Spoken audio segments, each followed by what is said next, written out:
El examen neuromotor en un niño menor de 5 años está orientado a la detección de anomalías del desarrollo neurológico y se basa en la evaluación del tono activo, el tono pasivo y los reflejos, como observaremos en este video. La ejecución precisa de cada maniobra permite recoger datos objetivos, que son reportados bajo normas estandarizadas para los dos grupos de edad manejados, 9 a 17 meses y 18 meses a 5 años. La técnica de examen es la misma independiente de la edad. La validez de los resultados se sustenta en el seguimiento estricto de la técnica que describiremos.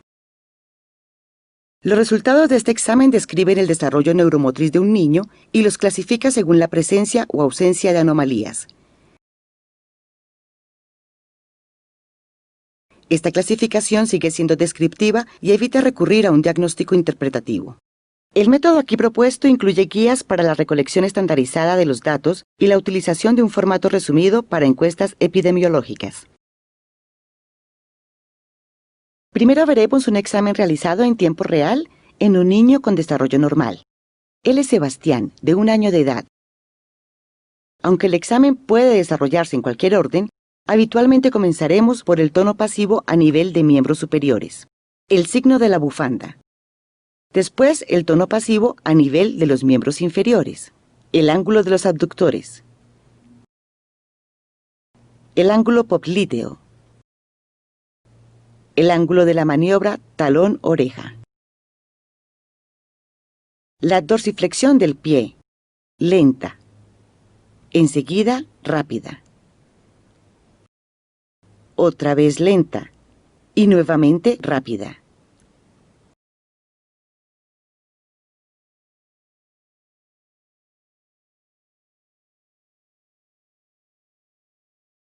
Y finalizamos a nivel del eje corporal, comparando la curvatura anterior del tronco con la curvatura posterior.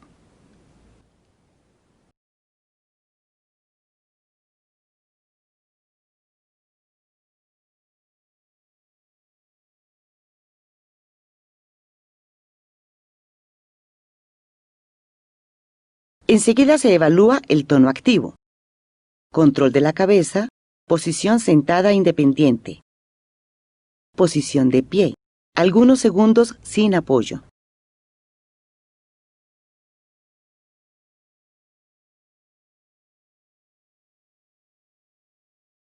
Las respuestas de protección están presentes.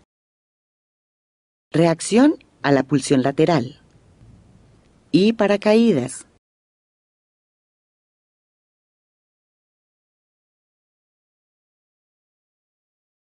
Finalmente se buscan los reflejos osteotendinosos.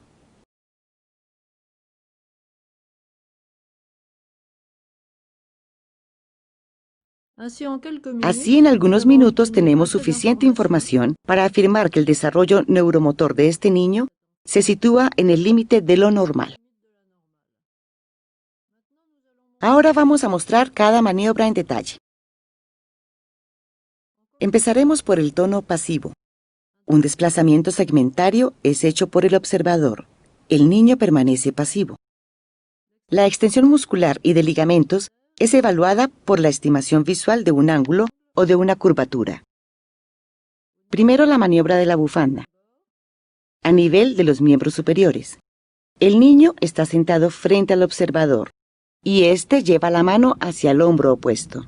En este niño, el codo sobrepasa claramente la línea media del cuerpo, lo que es normal. Cuando el codo no alcanza la línea media, esto indica una hipertonicidad moderada. Cuando el codo no alcanza ni siquiera la línea axial anterior, la hipertonicidad es anormal. Por el contrario, la hipotonicidad de los miembros superiores no puede ser definida a esta edad. La amplitud del aleteo de las manos se estima sacudiendo las muñecas. Los movimientos pasivos de flexión-extensión de las manos deben ser normalmente libres e iguales en los dos lados. El puño cerrado de manera permanente es anormal.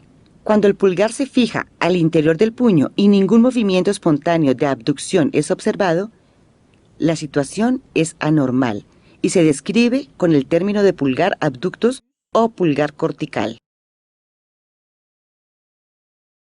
Para la evaluación del tono pasivo a nivel de los miembros inferiores, evaluamos primero el ángulo de los aductores. El niño está acostado con los miembros inferiores mantenidos en extensión. El observador pone sus dedos índices a lo largo de los ejes femorales y busca obtener la mayor apertura posible. El ángulo global es evaluado visualmente por el punto en que los dedos índices se unirían. En caso de simetría derecha-izquierda, esta es visible pero se percibe más como una fuerte resistencia. Un ángulo inferior a 40 grados, zona roja, indica una hipertonicidad severa. Un ángulo de 40 a 110 grados, una hipertonicidad moderada. Todo valor superior a 110 grados es aceptado como normal y las variaciones son muy amplias. Para la maniobra talón-oreja, los miembros inferiores extendidos se levantan al mismo tiempo y se llevan hacia la cabeza. Cuando los glúteos comienzan a separarse del plano de la camilla, el movimiento se detiene. El ángulo talón-oreja queda representado por el espacio recorrido por los miembros inferiores entre el plano de la camilla y la posición final. Un ángulo inferior a 100 grados, zona roja, indica una hipertonicidad severa, muy anormal. Un ángulo de 100 a 110 grados, una hipertonicidad moderada, y la zona normal, nuevamente muy amplia, de 120 a 170 grados. Para evaluar el ángulo popliteo, se flexionan primero los dos muslos lateralmente sobre la cadera y una vez las rodillas fijadas, las piernas se extienden al máximo. Un ángulo inferior a 100 grados, zona roja. Indica una hipertonicidad severa. Un ángulo de 100 a 110 grados indica una hipertonicidad moderada. Y la zona normal es muy amplia, de 120 grados hasta la línea recta. Para la dorsiflexión del pie sobre la pierna se evalúa la respuesta al estiramiento de tríceps. Para incluir en esta búsqueda no solamente el sóleo, sino también los gemelos. Se debe hacer la evaluación con los miembros inferiores estirados. La flexión del pie sobre la pierna se hace 2 veces, primero lentamente y luego rápidamente. El ángulo de medida es mostrado aquí en azul, normalmente de 70 grados o menos. De 80 a 90 grados indica una hipertonicidad moderada. De 90 o más grados indica una hipertonicidad severa. Si se compara el ángulo obtenido en la maniobra lenta con el obtenido en la maniobra rápida, los dos ángulos deben ser normalmente idénticos y en la maniobra rápida no se percibe ninguna variación de la distancia. Se puede observar 2 tipos de respuesta anormal. Una es la contracción anormal de tipo fásico, en la cual se percibe un bloqueo en la maniobra rápida y los ángulos del movimiento rápido y lento permanecen idénticos. La otra es una contracción anormal de tipo tónico, en la que el bloqueo se presenta al inicio de la maniobra rápida con una resistencia tan fuerte que la maniobra solo puede terminarse lentamente. Estas 2 respuestas son anormales, pero la respuesta de tipo tónico es más patológica. Algunos ejemplos se mostrarán más adelante. Ahora la evaluación del tono pasivo del tronco. La flexión ventral del tronco produce un cierto grado de curvatura anterior. El movimiento opuesto de extensión dorsal no genera más que una curvatura mínima. Por tanto, a cualquier edad, se tiene mayor flexión ventral que extensión dorsal, lo que indica un equilibrio normal como se muestra aquí para las 2 líneas rojas. En esta otra gráfica, el equilibrio está roto porque la extensión dorsal excede la flexión ventral, indicando una hipertonía absoluta o relativa de los extensores. El opistótonos define el grado extremo de ese equilibrio. Una curvatura limitada de la flexión y la extensión no es considerada anormal, y contrariamente una curvatura ilimitada en los 2 sentidos marca una hipotonía axial muy anormal, frecuentemente comparada al desgonce de una muñeca de trapo. El tono activo es evaluado por la observación del desempeño motriz del niño. Control de la cabeza, posición sentado, posición de pie, marcha independiente y habilidad manual. Un control perfecto de la cabeza y del sentado solo se adquiere antes de los 9 meses, como ven aquí. Si la posición sentada no está adquirida a esta edad, puede pronosticarse el fracaso en el desarrollo del tono. La caída hacia atrás refleja el desequilibrio del tronco en beneficio de los extensores. La caída hacia adelante refleja una hipotonía global. Las 2 situaciones son anormales. La posición de pie es adquirida antes de 1 año con los pies firmemente apoyados en el suelo y sin tijera. En caso de desequilibrio del tono axial, el niño se mantendrá de pie con una curvatura del tronco hacia atrás, tipo saludo militar. Los reflejos osteotendinosos se buscan en forma habitual con los dedos o con un martillo de reflejos, excepto para el reflejo rotuliano. Con frecuencia la respuesta puede sentirse más que verse. Las respuestas exageradas son anormales, al igual que el clonus marcado del pie. Se buscan 2 reacciones posturales de protección.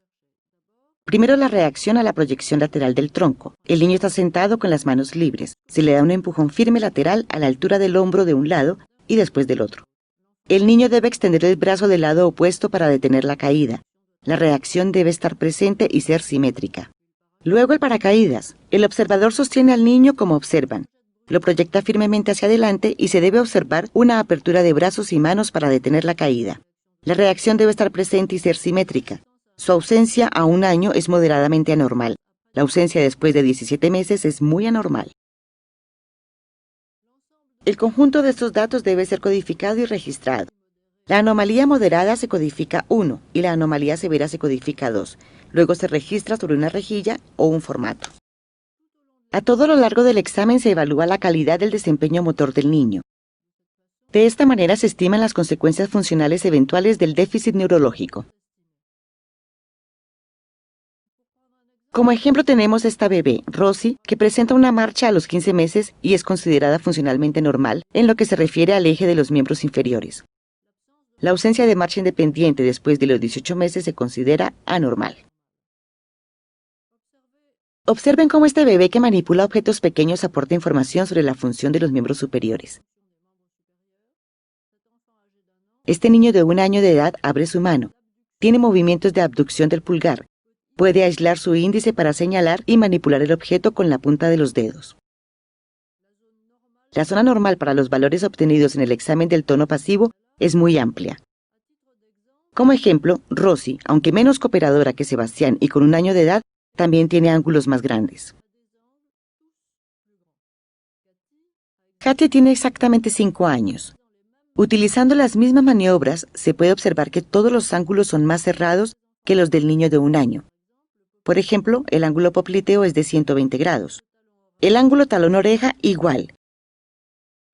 Y se percibe resistencia a la maniobra de la bufanda, lo que ratifica la necesidad de un segundo grupo de normas para evaluar después de los 18 meses de edad. El equilibrio flexión-extensión del tronco es normal.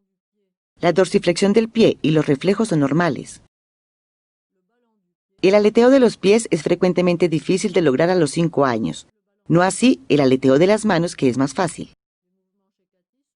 Los movimientos de Katy son libres y simétricos. Su marcha es normal, puede caminar sobre los talones a lo largo de la línea y saltar como lo esperado a su edad.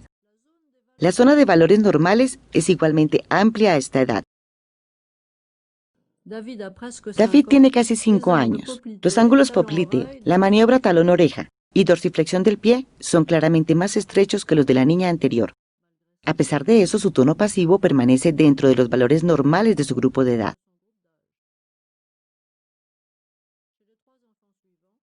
En los 3 niños siguientes, muchas anomalías están presentes. Daniel tiene 19 meses. El perímetro cefálico es pequeño, inferior al tercer percentil. Se observan movimientos involuntarios de la boca y una manipulación de los objetos muy pobre. El tono pasivo de los músculos está aumentado a nivel de los 4 miembros. El ángulo de los abductores es estrecho e inferior a 40 grados, al igual que el ángulo popliteo, que está a 80 grados. La flexión ventral es limitada. En la dorsiflexión del pie, hecha lentamente, el ángulo es de 70 grados. Es decir, que está en el límite de lo normal. Y al hacerlo rápidamente se observa una contracción anormal de tipo fásico a la izquierda y tónico a la derecha. No hay posición sentada verdaderamente independiente. La postura es con caída hacia atrás. No hay reacción de protección lateral. Él no puede mantenerse de pie sin apoyo. Los miembros inferiores están en tijera. Como se observa, la marcha automática permanece presente y no hay paracaídas. Estos resultados son registrados sobre el formato. Se codifica 1 para las anomalías moderadas, 2 para las anomalías severas. El déficit neurológico es evidente y tiene consecuencias sobre todos los aspectos de la función motriz. A excepción del control de la cabeza, el impacto funcional queda resumido aquí.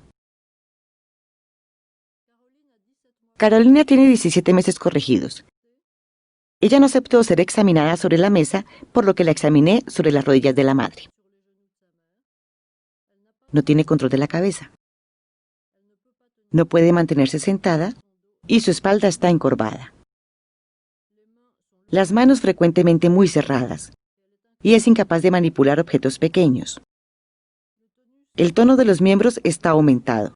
El ángulo de los abductores es de 60 grados. El ángulo popliteo y el ángulo talón-oreja están a 90 grados.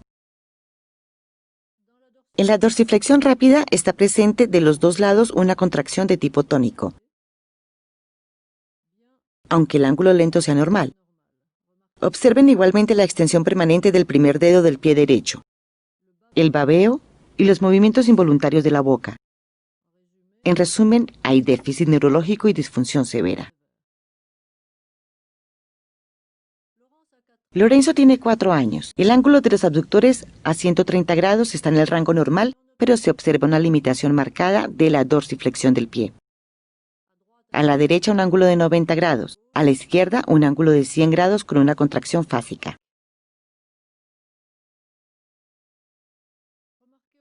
Observen también la torpeza de los movimientos cuando desciende de la mesa y la posición de los pies al correr, lo que le permite compensar la limitación de la dorsiflexión. En resumen, existe un déficit neurológico, pero sin impacto funcional a esta edad. Los exámenes neuromotores de Lorenzo han mostrado siempre las mismas anomalías, con un impacto funcional evidente entre 1 y 2 años, ya que él no se sentó hasta los 15 meses y no caminó sino hasta los 21 meses. Las pruebas psicométricas hechas el mes pasado revelaron otros aspectos del déficit neurológico, en particular problemas de integración visomotriz que se observan aquí, problemas que van a impactar su aprendizaje escolar. De hecho, su profesora escolar ya reportó una concentración mediocre y un lenguaje insuficiente. Aunque las consecuencias funcionales cambian a medida que él crezca, la respuesta anormal a la dorsiflexión del pie persiste sin cambiar, como la evidencia del origen neurológico de este problema. En conclusión, este tipo de evaluación es simple, rápida, bien tolerada por los padres y niños. No necesita equipos. Los resultados son independientes de los factores socioculturales. La validez es buena siempre y cuando cada maniobra sea realizada según las instrucciones dadas. Se recomienda para cada equipo médico realizar evaluaciones periódicas sobre la técnica del examen y la codificación.